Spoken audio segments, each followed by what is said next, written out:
Do we all have frenemies, and how do we spot frenemies? Well, hopefully we all don't have them. But in the laws of human nature and in several of my books, I talk about the phenomenon of envy, which is very, very powerful human trait. It has roots, very ancient roots. We know that in hunter-gatherer societies from thousands of years ago, envy was a real problem. And so they create all kinds of rituals to avoid envy, where the moment somebody in a tribe received a gift, they had to give it to other members so they wouldn't face envy. Because facing envy, you could be murdered for it. So you learned all of these rituals. And we've noticed that chimpanzees feel envy. You give one of the higher up chimps, because they're very hierarchical, a grape, and all of a sudden all the other chimps are very wanting that grape as well, and they feel envy, and et cetera, et cetera. So it's an extremely human emotion. The thing that we don't realize, though, that the people most likely to feel envy, first of all, we all feel envy. We're all comparing ourselves to other people. I feel it all the time. Right now, I envy Ryan Holiday because he's, so 30 years younger. He's sold so many books. He's got all this great stuff. I know what envy is like. I feel it. We all feel small degrees of envy. But there are people, I call it passive envy, but active envy means people act on it. They do something to hurt you. They sabotage you in some way. Frenemies are the classic scenario. So somebody who feels envious of you ends up befriending you. And consciously, they may not be even aware of that. They think, well, I do want to like them, but unconsciously they feel envy. They think that you have success that you don't necessarily deserve, that you have what they want, right? They become your friend and they charm you, et cetera, et cetera.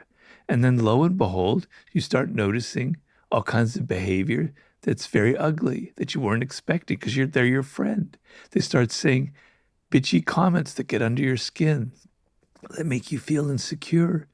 They take things from you. They act in ways that are hurtful. But because they're your friend, your first instinct is to blame yourself. Well, maybe it's my fault that they've done this. Maybe I'm actually to blame for what they're saying, et cetera, et cetera.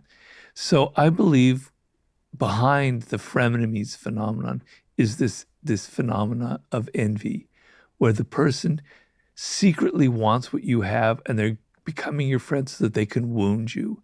And what's best to do is to recognize that. And one common sign of a frenemy, of somebody who's befriending you out of envy, is they're in a rush to be your friend. Normally, we like to take it a little bit slow. We just don't let anybody into our lives. We like to vet them a little bit beforehand, right? We don't trust everybody. But the person who feels envy is like, I love you. You're fantastic. I want to be your friend. We got to hang out. Let's go out for dinner the next night, et cetera, et cetera. They're in a hurry. That's a sign that something else is going on because that's not natural. What about when friends become frenemies? Because sometimes through the process of us changing, Yes. we might inspire that envy. Yes, like your status changes. We've all had to deal with that. I've had to deal with that as well. You have success, and you came from a background where you weren't so successful, and your friends are still there, and they envy you, and they're not very nice to you, and it's not a good quality. And I understand the quality. I understand where it comes from, and I wrote about it in Human Nature, where we're all aware of the what we call Schadenfreude. Schadenfreude means you take pleasure in other people's pain. So you hear a friend didn't get the job that they wanted to get, and you go, "Oh, I'm sorry," but deep down inside, you're kind of happy. We all go through that, right? The opposite is Mitfreude. It's an expression that Nietzsche coined, which means you feel joy for other people. I like to try and cultivate some of the higher qualities in life. So if something good happens to somebody, my first thing is I might feel a twinge of envy, but then I go, it's great for them. I'm actually very happy. I'm excited. I share their joy in what has happened, right? But it's not natural. So when somebody that you know and you've known for a long time has success in life, your first thing is to be, they didn't deserve it. They kind of cheated their way to it. Okay, as we talked about in the very beginning, you confront that ugly emotion yourself and you go, that's not who I want to be. And you go, I'm going to make myself feel the opposite. I'm going to make myself feel happy for their success. It's not natural, and most people don't go through that. And I know personally from people I knew before I had any success in life, they're the ones that give me the fewest amount of compliments for my books. They never read my books in the first place. They're very spare with what they say. They've got a pinched look on their face. Whereas people I've never met before in my life give me all kinds of compliments. Why is that? Because they're envious. They're upset. Are you threatening them because they see themselves like you because they knew you and you're from where they were from, so you're even more threatening. You're holding up a mirror to them in a way that makes them feel even more uncomfortable. Well, they're not going to feel that way. So what people will go through in that sense is, and this is how I think it through. Oh, Robert sold himself out. He wrote a book that's evil, that's nasty, that's manipulative. I didn't think he was like that. I thought he was this nice person. Oh, I don't like his book is ugly. They'll go through that process. They'll stay my friend because we've had years and years together. It's very, very common. At least I know that. They do that with my books. Even though my later books aren't like the 48 Laws of Power, they still have it in the grain that this guy who used to be so sweet and nice wrote these nasty, evil, manipulative, Machiavellian books. He sold out. If you love the Diary of a CEO brand and you watch this channel, please do me a huge favor. Become part of the 15% of the viewers on this channel that have hit the subscribe button. It helps us tremendously, and the bigger the channel gets, the bigger the guests.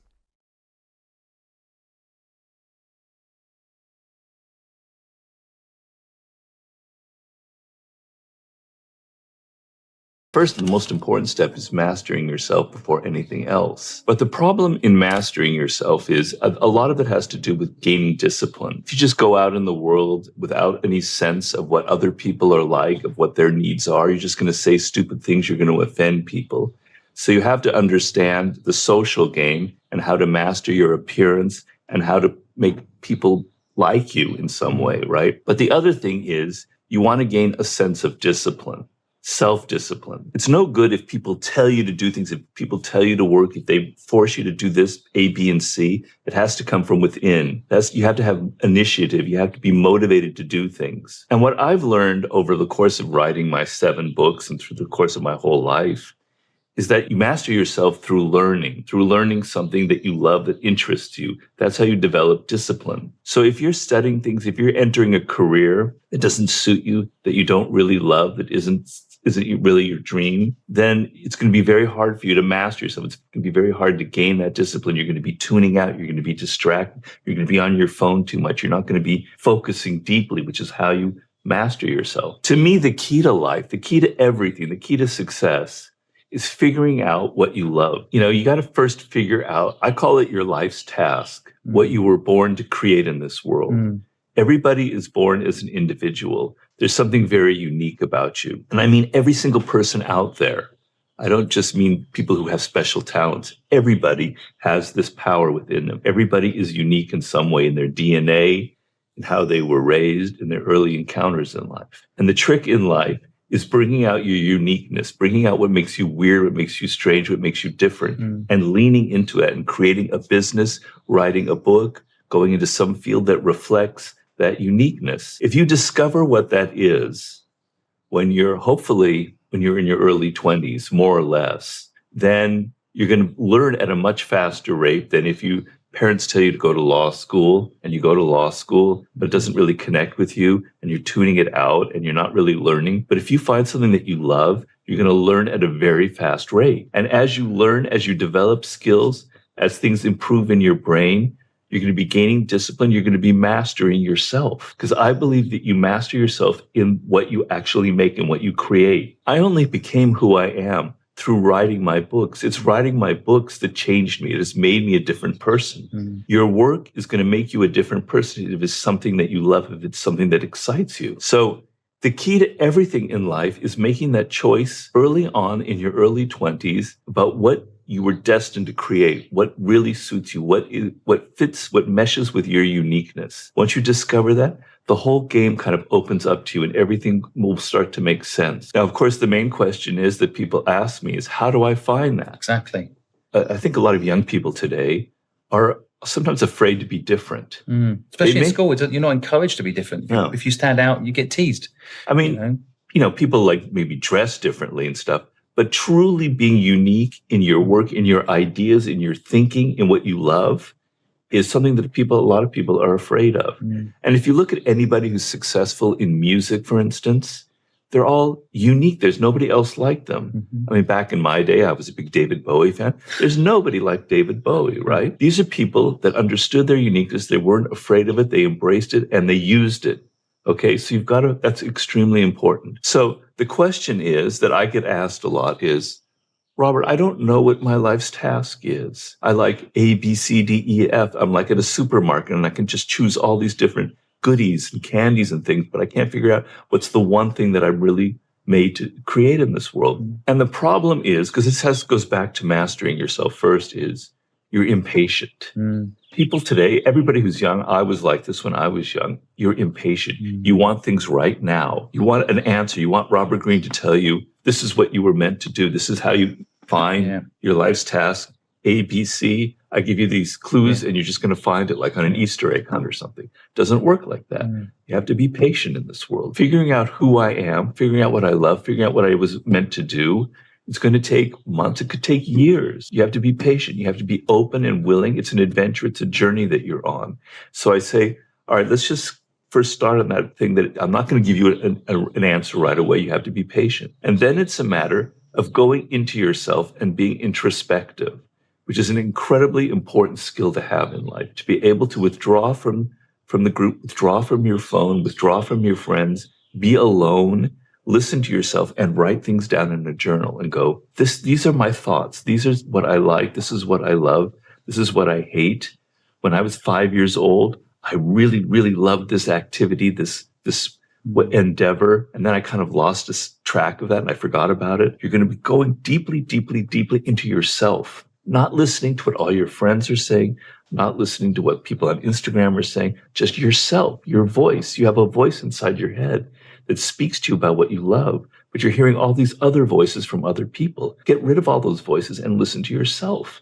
And when you go through that, something will happen. A click will happen. You'll go, I actually am really attracted to science. I was forced to go in this other direction, but I'm really interested in this. I have a kind of a logical brain. This is what I was meant to do. Could be anything. I don't know what it is. And I tell people often when you were very young, when you were 8 or 7, you actually knew it, but you lost it. And so it's a process. It's like a dig. We're digging in the ground and we're going back into your childhood and we're figuring out what it is that makes you unique and what you were meant to accomplish in life. I think to follow your point, like a lot of people aren't asking themselves what their factory setting is. And they're not saying to themselves, what is it I enjoy doing? And then maybe get really good at that. To your point, mastery, right? Yeah. I mean, the problem is nobody teaches this. Nobody gives it to you. When you go to school, when you're young, they force you to do algebra, math, sciences, English. Doesn't suit you. You get turned off by learning, right? And then that haunts you the rest of your life. But I can tell you, learning is actually the most exciting thing in the world. It's almost as exciting as sex. I know you don't believe that, but it is. Wow, big statement. That's a big statement. But I love business so much. I know exactly learning how to do business. I love it so much. I know that learning feeling is like nothing like it. But why aren't people tapping into this? I think because in school, it's just like a buffet. You just have to learn all these different things. You're not focusing on that one thing that really excites you. And school isn't geared towards finding those things, but right? Why is it like that? Like if you get a D in something, they make you do it more. Because people are stupid. Because people are illogical. Because our education system is a bureaucracy. It's an organization. It's the madness of groups. When groups build something, it's inevitably irrational and stupid. So our school system is completely ass backwards. If you're never encouraged to go in the direction that excites you, then for the rest of your life, you're going to be haunted by this feeling of, learning is boring. Learning is tedious. I'd rather do a video game. I'd rather watch online porn. That's much more fun. Let me tell you a story here. My parents wanted me to be very successful. They were very ambitious, right?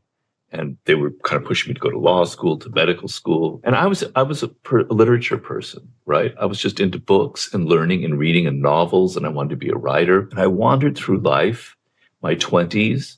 As I've told in many interviews, I had 50 different jobs. By the time I'm like in my mid-30s, you could definitely say that Robert Greene was kind of a loser. I never made money, really good money. I went from job to job to job to job. I wasn't a complete failure, but I had not figured anything out. My parents were really getting worried about me because they didn't force me to do these things. And then I discovered what I love.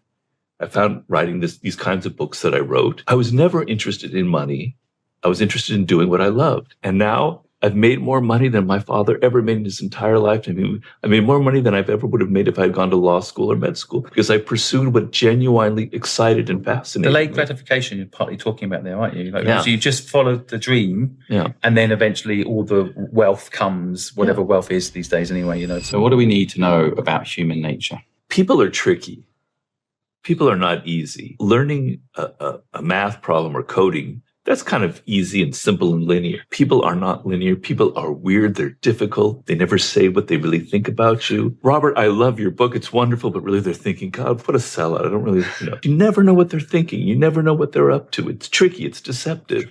And it can drive you crazy. And if you enter the world 22, 23, they never teach you these things. And you enter the work world, and it's all political, and people have their egos, and they're all trying to get this or that, or you can take it personally and get very upset, and you can get emotional, and it can ruin your life. So I want you to think of understanding people as a skill as necessary as learning business, as learning coding, as learning algorithms, learning anything in life. And the only way you're going to learn about people is by interacting with them. If you're too virtual, if you're doing everything on your phone, you're not interacting with people, you're not going out and meeting them, you're not being social, that skill will atrophy. That it's like a muscle you have to develop. Mm-hmm. And so you have to get to this point where I want to understand people. I want to read them. I want to be able to know what's going on and not be so lost. So the first thing is to realize, to get down on your hands and knees and go, I don't understand people. They're mystery to me. They cause me problems. Now you can take the next step.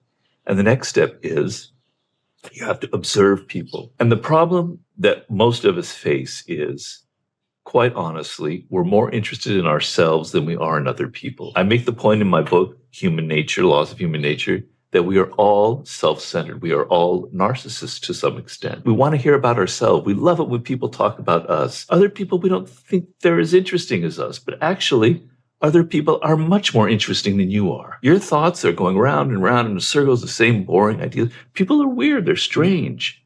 They have different experiences than you. They come from different cultures. Feel like you want to get inside people. You want to understand their stories. You're interested in them. Mm-hmm. And then use your imagination. And then be very attentive to people's nonverbal cues. But the most important thing about understanding human nature is that appearances don't matter. People create the appearance that they want you to see. So don't take the appearance people present to you at face value. Look behind the mask. I think it's such an underrated point that people don't understand how, like, I ask people in the street what their dream is. The answers blow my mind. Like, I just find it so fascinating as well, what's going on behind the eyes, there's so much more. And people do judge, not by how people look, but the jobs that they're doing. Yeah. So we asked this guy who was in the bin, like what his dream is. And he had this most amazing What do you mean in the dream. bin? He was in the bin, taking something out of the bin to eat. He's like homeless? We couldn't tell what he was actually doing, but he was in the bin. And you would normally walk past this person, maybe with a little bit of fear. And then we actually asked him what his dream was. And his dream was incredible. Back to your point, I think we do judge a book by its cover. But a lot of people will be listening to this thinking, well, okay, so again, back to themselves. Right, I can go ask people, what they're about, and I can copy Simon, what's your dream? But how do I know, how does that help me? How do you think that helps people? Well, geez, I mean, as I said, you're a social animal. So at some point, however old you are, you're going to get a job. And you're going to be dealing with 5, 6, 20, 100, 200 strangers, right? And if you don't understand them, if you're not interested in them, if you don't know what's really going on in their mind, you're going to be doing stupid things. You're going to be making mistakes. You don't realize that everyone has an ego and that you're going to be stepping on their toes and making them upset. Your life is going to be miserable if you don't take the time to try and understand people on a deeper level. And once you do try and understand them, once you understand that people present a front that's not reality, then you kick into another gear and you go, I'm going to try and figure them out. Now, you can't always figure people out. They're complex. I don't really know what's going on in your mind right now. I can't read it, but I can sense your mood. I can sense how you feel. I don't know your thoughts, but I can sense if you're kind of hostile, if you're open and interested. So you want to develop this interest in other people. You want to see it as a skill and you want to observe them. And in my book, Laws of Human Nature, I explain 18 kind of facets, traits that humans have had for thousands of years. And I kind of take you through it step by step, just to give you one example. So I don't want to take up all the time here. I have a chapter on envy. Envy is an incredibly important thing to understand. Everybody feels it. I feel it. Even Elon Musk feels it. The most powerful people in the world feel it. It's so ingrained in human nature. And what it is we're constantly comparing ourselves to other people. That's how our brains work. Our brains work by comparing things. So if I'm on social media and I see people are traveling to Tahiti, they've got these wonderful families, they're married to this beautiful woman, I'm feeling envy, damn it. Even I'll feel envy, right? I feel it. Ryan Holiday, Yeah. my former mentee, he's far more successful than I am. I can feel envy for Ryan. We're all prone to it. And I want to show you where it comes from, how you feel it, how you can overcome that feeling and turn it into something productive. So understanding human nature is also about understanding and identifying toxic people before you let them into your life and they ruin you. One of the things I talk in the book about how to use your envy is, if there are people who have things that you wish you had but don't have, then use that as a spur, as something to stimulate you to get what they have, to become successful. I think positive envy, a bit like ego, and it can be powerful if it's a positive thing. Yeah. One aspect of envy is this thing called Schadenfreude, which means we feel joy when other people have a bad experience, right? It's an ugly emotion, but a lot of people have it. Yeah, I'm sure I've had it in my life. I'm sure you've had it. I can't think I have, actually. I'm being genuine. I can't think of a moment where I've enjoyed someone else's misery. Well, I say that. I used to have an agency. Yeah, okay. I just remembered. Here we go. And we beat a big company that said they were going to squash us, and we beat them. So but it was more like a competition type fight. Okay. Well, the other side of that, the opposite of Schadenfreude would be, I'm using German words, so excuse me, please, but Mitfreude, which means having pleasure with other people. So when other people have success, feel joy about them. Yeah. Force yourself to feel good about them. Force yourself to say, that's great. I'm so happy for you. You won't realize how wonderful that feeling is because it's not natural. It's not natural if your friends suddenly sell something great. Your first instinct is, well, why not me? Yeah. Instead, drop yourself and just go, I'm really, truly happy for that other person. It's a very wonderful emotion. There's two kinds of confidence. There's the confidence that's just pure bullshit, where you're just kind of presenting a confident front. And then there's the confidence that's a quiet confidence that's based on the fact that you know what you're talking about, that you have skill, that you've had success in life. And so you don't need to brag. You don't need to kind of create the show, the performance of confidence. I can very quickly tell the difference when I meet people. What's who has the real one, who has the fake one. But the main thing that you want is,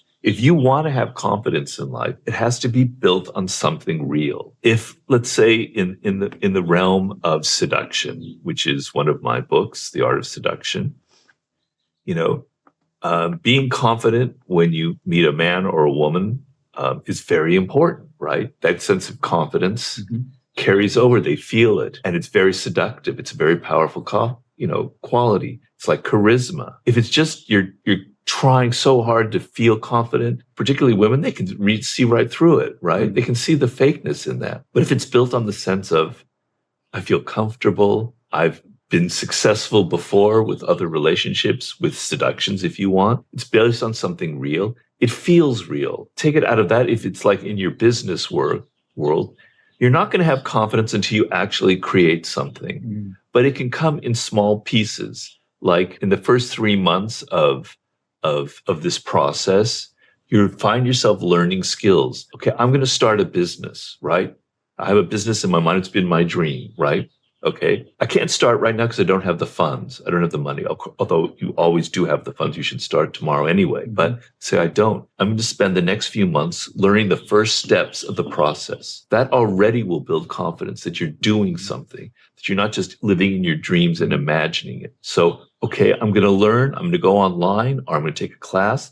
I'm going to learn what I need to do to get the funding to start my business. Already in those 3 months, you have a slight little foundation of confidence, right? Totally. It's based on something real. Now you go out and you do something. You try and get that funding. Okay. You fail. You don't get what you want. You're a little bit frustrated. Okay. Something didn't go right. I need to learn some more. And you don't give up. Giving up will screw all this whole process up. Yeah. Never give up. I think that's an important point. Okay.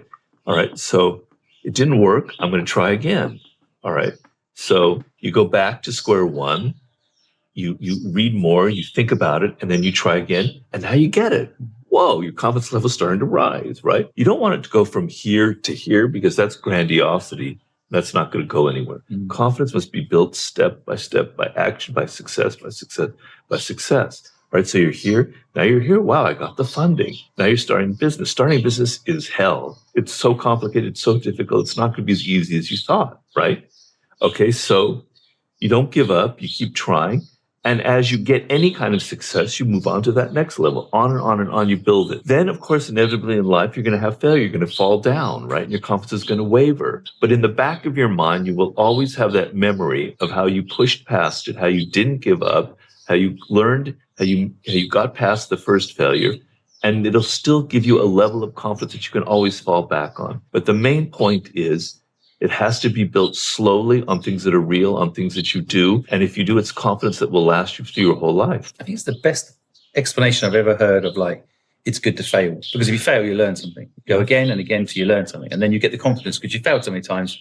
You've got all the knowledge now to not fail. Well, failure is the entrepreneur's school. It's where you learn. I have the story in Mastery of Henry Ford, who started Ford Motor Company. You think your business is hard to start? Try starting an automobile company in the 1890s. Sure. Okay, the amount of capital necessary for starting it was insane, right? He didn't even have the trademark, did he, for the car at the time? No.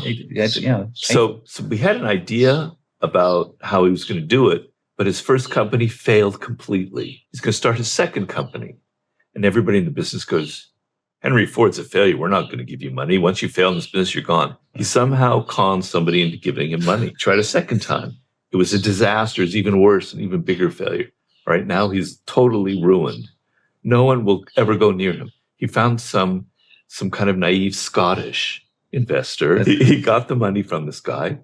And now he understood exactly what he needed to do. He understood why he failed. He understood he had to create a factory system that had a certain kind of scale to it. He understood what the customer wanted. He learned so many lessons that his third one was a huge success, became Ford Motor Company and became the factory system. He said, I only learned how to be so successful through all of my failures.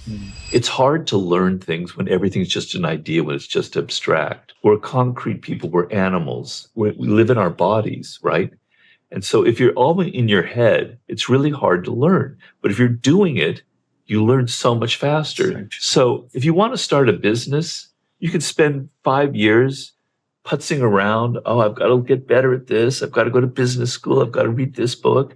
You don't start the damn thing. Totally. This business school stuff drives me absolutely crazy, to be honest, because there's kids getting into serious debt, spending 4 years learning business. Just start a business. You'll learn sales quite quickly because you've got no choice. So what's happened? What can people do to kind of fight back? Because people will be listening to this and they'll be saying, right, for example, we're helping a lady who wants to be a graphic designer. She was going to go to UCLA for 4 years, costing her $60,000 a year. She's going to get into 240. UCLA, is that expensive? Yeah. Well, she's out of state. Oh, okay. So out of state plus her cost of accommodation. So it's going to cost her $60,000 a year. So $240,000 and 4 years of her life to learn graphic design. By doing it, surely that's logical. I put this video about this.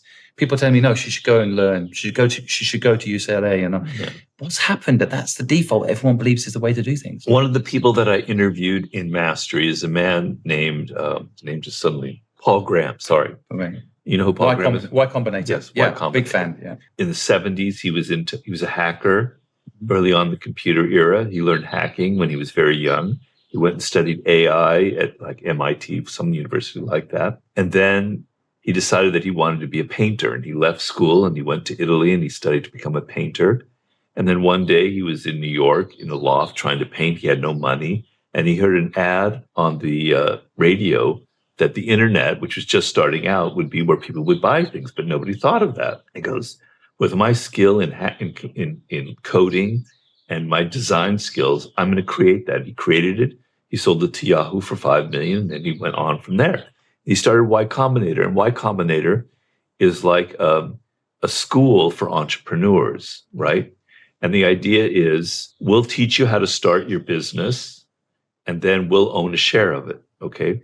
But because he understood the process of learning by doing, he created his own business by just simply doing it, by hearing an ad on the radio and just having the cojones to go out there and do it. And so his school, his incubator school, was based on the idea that you're going to come to Mountain View or wherever it was, Palo Alto, and you're going to build your business right there in the school. You know, you're not going to study any kind of books or anything. You're going to build your business. We're going to watch you build it. And then if it's good, then, you know, we'll fund it for you and everything like that. So he understood learning by doing, right? And he would get, because it was so successful and it started so many businesses that way. Well, Airbnb was started in that incubator, for those that don't know. Yeah, so it's a very... Sam Altman, who we all have heard of, he came from that. He was running Y Combinator for a while. He was running it, but he also came through it. Yeah. He would get 5,000 applications every year for people who wanted to be in the incubator school. And as soon as he got the sheet and it said Yale University, he threw it in the trash. As soon as he got one that said, I went to, you know, this business school, he threw it in the trash. Then there would be somebody who just was a kid somewhere who had like done his own kind of computer work on his own. He'd put that in the possible pile. People who went to these schools, he thought they were totally useless. They had no ambition. They were not self-starters. You want to be a self-starter. You want to learn in life to start things, to do it on your own, not to wait, to just go out there and start it. Because if you start your business, you will learn more in 2 months than in 20 years of business school. Totally true. Right? And you'll probably fail, but your failure will teach you. So stop waiting and just go out and start it. I went to university. There's nothing wrong with the university. There's nothing wrong with learning. But learning as a way of delaying actually building something is wrong. But you can do and learn at the same time. Yeah. That's the beauty of Y Combinator. I built a competitor called Nest to Y Combinator in Asia. And we didn't do it as well as them, I would just like to say. One thing I noticed, we used to get about 3,000 applicants per accelerator program. Yeah. And we can only bring 8 companies in. I always felt bad. We left thousands of people behind. Yeah. But what I loved about the model, apart from leaving people behind, which is why I do this way instead of that way now, is that the whole model is you're doing, but ever so often as you're doing, maybe someone knows something you don't know that can allow you to do the doing better. And that's what the apprenticeships were about. Yeah. You can, if you're, making something with carving something, if someone who's carved before says, just, that area there, be a little careful because that wood comes That's back. right. Brilliant. Right. So guidance, I guess, is where mentorship comes. Yeah. You had a mentor, right? But I had a mentee. Mentee. Oh, sorry, mentee. Ryan Holiday. I was his mentor. Oh, right. And now he's more successful than me. But that's because of your good work. Perhaps. But there's not enough of that now, by the way, in the world. There's not enough of that supporting someone through your experience. Why did you decide to mentor him? He was 19 years old. He was just this kid at University of California, Riverside. He was a big fan of 48 Laws. I needed somebody to help me, and I had really bad luck. People are really lazy. They don't take instructions. If you criticize them, they wilt. They they don't. It's really hard to criticize people. But when you're serious in writing a book, you have to criticize people. Yeah. So I thought, I'll give this 19-year-old kid a try. He seems very sincere. He was fantastic. I could criticize him. He didn't wilt. He didn't become this little shrinking person. He understood it. He improved, and he was very smart, and he understood my thinking process.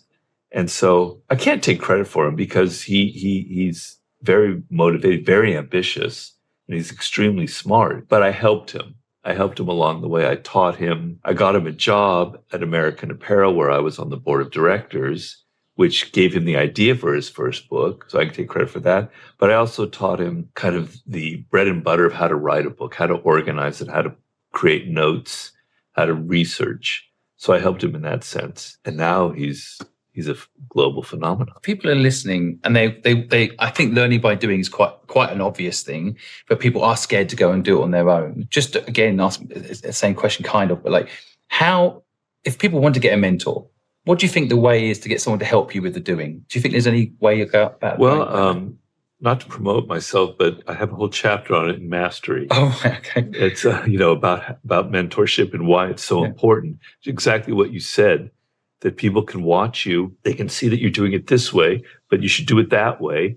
And giving you that instruction can save you like years of not getting it correct. So it can be very valuable. Adapt relentlessly and reinvent yourself. The world changes at a very rapid rate. And so a lot of problems that people have, like they come to me is, I got into this career. They're older people, and it was really great. I mean, you don't know how many people here in Los Angeles in the film business had a little niche job that was really comfortable, making a lot of money. And suddenly streaming came on, they lost it. Suddenly AI come on, they lost it. Horrible. It's a horrifying experience. And so this world is ruthless like that. The pace of change has never been like this in the history of humanity. You can't let yourself get trapped in a career that's going to be like that, right? You have to be flexible. The goal in this world now, in this economy, is having a variety of skills, not like all over the map, but within a certain framework. You've learned 4 different ways you can go. And then when that change happens, you're able to adapt. But you always have to keep in the back of your mind that this whole thing could blow up. You're relying on social media, your TikTok could be gone tomorrow. Suddenly, the social media world is completely different. Well, I'm not saying it's going to happen, but you have to be aware of that this could happen. Mm-hmm. Where would I go from there? You have to be fluid in life. You can't be stuck and think, this is what I'm going to be doing for the rest of our life, because the world doesn't operate that way. I know writing books, when I began in the late 90s, there was no internet really for books. It was all mainstream media, magazines, newspapers. It was hell. I hated it. Then the internet started coming about. And when I did the book with 50 Cent, suddenly you had to kind of market yourself on the internet. Then that completely changed by the time my next book, each time my book comes out, the landscape is completely different. Nothing is the same, and I can't rely on what I did before. So I have to adapt to each new change that's going on. If you're rigid, if you think that I've figured it out, I've got it, in the pocket, I know exactly, I've got the perfect career, you're going to be a dinosaur at some point. You're going to be extinct. The world will move on and you'll be left behind. So be open and willing to adapt and be aware of what's going on in the world and how the industries are changing. And reinvent yourself is, it's actually, you want to think of it as something exciting. In 48 Laws of Power, I have the metaphor that we're all actors, that part of being a social animal is to act. And people who are really successful are actually really good actors. They know how to perform in front of the people who work for them, in front of the public. They're not being exactly who they are. They're not being completely authentic. They're playing a role, and they're good at it. So you're an actor. Take control of that and realize people are going to judge by how you appear. Reinventing yourself is like becoming someone else. It's like fun. It's like, I'm going to be someone else. It's a new role I'm going to play. My own way of doing that is each time I write a book, I do something very different from the last book. So 48 Laws of Power, I go to Art of Seduction. Then I go to writing a book about war and strategy. That's quite different from seduction, but not really. And then I go and write a book with 50 Cent. It's completely different. And then I write a book on mastery, which is something I've never done before. And now I'm writing a book on the sublime. I want to keep challenging myself. I want to be somebody different. I want to be able to perform differently. So each book, I have to talk about it in a different way. And it kind of excites me because I am a bit of an actor. I have kind of a ham side to me. It's exciting to feel like you have control over your identity, about how people see you. And that sometimes you like to mix it up. Rock stars are really good at that. Michael Jackson was kind of the master of it. He was never quite the same person. He was always changing. I like the idea of never staying still, of always moving, adapting, and becoming a different person. If people get to know you too well, if they know exactly who you are, and this is like later in your career and you're in your 40s, they tune you out because they're too familiar. They know who you are. They're bored with you and they're going to move on to somebody else. I've been married for 23 years. I think it's because I keep reinventing myself. So she hears a new person with a new story. Otherwise, she would have left me long ago. There you go. Totally agree with it. Yeah. You know, you want to keep the public on their toes. Like they haven't quite figured out Simon Squibb. He's suddenly coming out with this other idea, I don't know what that would be. Well, we didn't know who he was. How interesting. As opposed to, oh God, I'm so tired of that guy. I've been looking at him for months. Let's move on to somebody else. I think people do have that, to be honest, that last one. I think people are like, not Simon on our For You page again. But I think reinventing yourself as well, I think a lot of people listening, I mean, there's innovator's dilemma as well, right? Where sometimes people have something that's working. I see this a lot in middle-class lifestyle. People have a house, they have a car, they have a job. Yeah. They can't suddenly not be a lawyer anymore. Yeah. You know, so how do you make sure you reinvent? Is there a hack there that people how do you reset yourself? The world is working against you. It wants you to settle down. It wants you to have an identity. People want to know exactly who you are, but you're going to reach a point where life loses its kind of flavor, its excitement to you, right? Well, people have midlife crisis, I guess. Yeah. And you want to anticipate that. You want to be fluid in life. You want to be, my last chapter of the 48 Laws of Power is called Assume Formlessness. It's a military idea. It comes from Sun Tzu. But the idea of being formless in life, of being fluid and moving with things, is actually a much more enriching way to experience this world because circumstances are constantly changing. So you want to develop this fluidity when you're young. You want to be open and you want to hold that openness and that spirit of adventure. And so if you're going into law and you're in your mid-20s, just look ahead and just look at the people who are in their 40s and how unhappy they are and how stuck they feel and go, I'm not going to be like that. So what am I going to do? I'm going to think of a second career I can use, channeling off my law skills, because lawyer skills are actually very valuable skills for other things, for other endeavors, because you understand the law. Therefore, you can, be very helpful. Let's say that you wish you'd been a musician. You can become an agent or something like that because you know law, right? So keep in your mind that at some point you're going to branch off from this one direction you're going in and have a plan and be fluid and be excited. Don't want to have any regrets either, do you? You don't want to make sure. Do you have any regrets? Is there anything you think? My only regret is that I'm not 23 anymore or 22.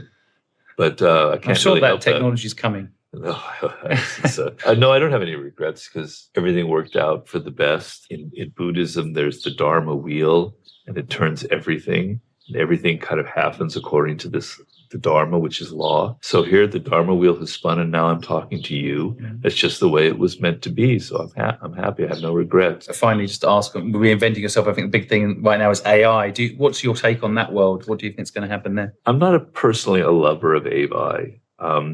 I think it has a positive aspect, which is it could invent cures for terrible illnesses and things like that. Great. Who would be against that? In Mastery, I talk about how the human brain works and how we have to be disciplined and we have to be willing to deal with tedium. We have to learn. And learning is something that you have to enjoy and be excited about. And I think a lot of young people are getting too goddamn lazy. From what I hear from people in universities, they don't want to read a whole book anymore. They just read summaries. They just get on AI. The AI kind of helps them with their essays. You think you're being clever. You think that, man, I don't have to write an essay. I can just get AI to help me. But you're hurting your brain. It doesn't sharpen up. No. So one example is learning a foreign language has so many benefits, right? First of all, it's disciplining your mind. Each language has a different logic. French has a different logic than English. German does. Each time you enter that language, your brain is learning a different logic. You're enriching your brain with that. Probably firing up new parts of your brain even. For sure. Yeah. It's also making you so that you can go to a place and interact with people who are different in their own language.